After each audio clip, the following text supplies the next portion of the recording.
Assalamualaikum warahmatullahi wabarakatuh. Perkenalkan, nama saya Nur Ihsan Kamil dari kelas 3B Ilmu Perikanan dengan NIM 444322070. Di sini saya akan menjelaskan tentang bahan tambahan pangan yang ada di suatu bahan gitu.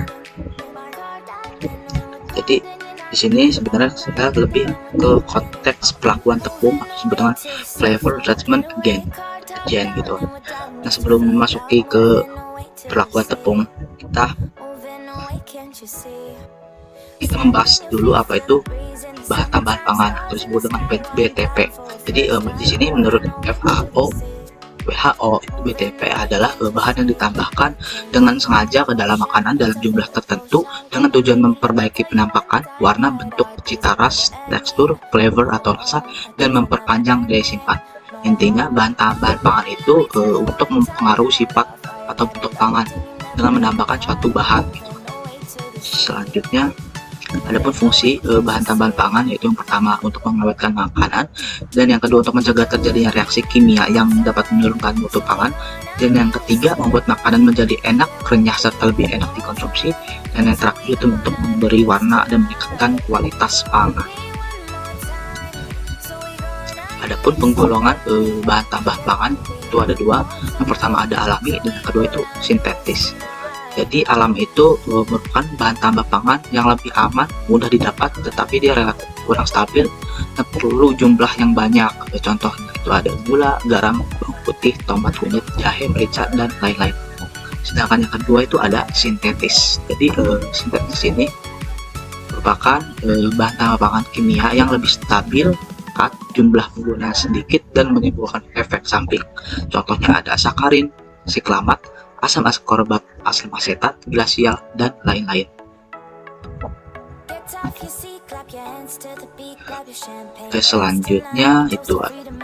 Nah, di sini saya akan menjelaskan lebih spesifik bahan tambah pangan, yaitu perlakuan tepung atau flavor treatment agent.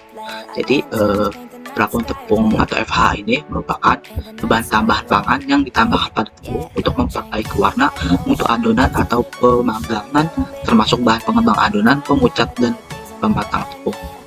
Di sini ada gambar di mana ini merupakan contoh dari yang sudah ditambahkan yang ada perlakuan tepungnya. Adapun contoh FTA itu ada suatu produknya, itu yang pertama ada roti, kue, pasta, dan olahan tepung lainnya. Jika di sini ada contoh juga, contoh bahan bertindak sebagai FTA yang diperbolehkan oleh Permenkes adalah L-amonium laktat, dan yang kedua adalah natrium stearoid 2 laktilat, dan yang ketiga ada amonium klorida. Selanjutnya ada kalsium sulfat dan kalsium oksida. Di sini selanjutnya saya ambil contoh untuk contoh FTA-nya itu amonium klorida. Jadi amonium klorida itu merupakan senyawa anorganik dengan rumus NH4Cl berupa garam kristal putih yang sangat mudah larut dalam air, yang ada di gambar ini ya. Larut amonium klorida ini bersifat asam lemah. Sal amonia adalah nama alami bentuk mineral amonia klorida. Mineral ini umumnya terbentuk pada pembakaran batu bara akibat kondensasi gas-gas yang dihasilkan. Mineral ini juga ditemukan di sekitar beberapa jenis lubang vulkanik. Amonium klorida ini digunakan sebagai bahan penyedap pada beberapa jenis liquorize. Amonium klorida juga ini merupakan produk reaksi asam klorida dan amonia. Selanjutnya ada kalsium sulfat. Jadi kalsium sulfat itu merupakan senyawa anorganik dengan rumus kimia CaSO4 dalam bentuk anhidratnya. Senyawa ini digunakan sebagai bahan pengering. Salah satu hidrat kalsium sulfat dikenal dengan sebutan plaster Paris, sementara jenis hidrat yang lain dikenal sebagai mineral gipsum yang dapat ditemui di alam. Selanjutnya adapun manfaat FTA, yaitu yang pertama peningkatan kualitas tepung, yang dimana meningkatkan stabilitas dan konsistensi tepung, lalu memperbaiki elastisitas dan kekuatan adonan, memudahkan proses pembentukan produk tepung seperti roti. Dan yang kedua ada pengaruh terhadap pemanggangan, yang dimana meningkatkan karakteristik hasil pemanggangan seperti warna, tekstur, dan rasa produk akhir, lalu memastikan hasil produk yang seragam dan bermutu tinggi. Dan yang ketiga ada perpanjang daya simpan, yang dimana membantu memperpanjang daya simpan produk tepung dengan mencegah oksidasi dan perubahan rasa yang tidak diinginkan.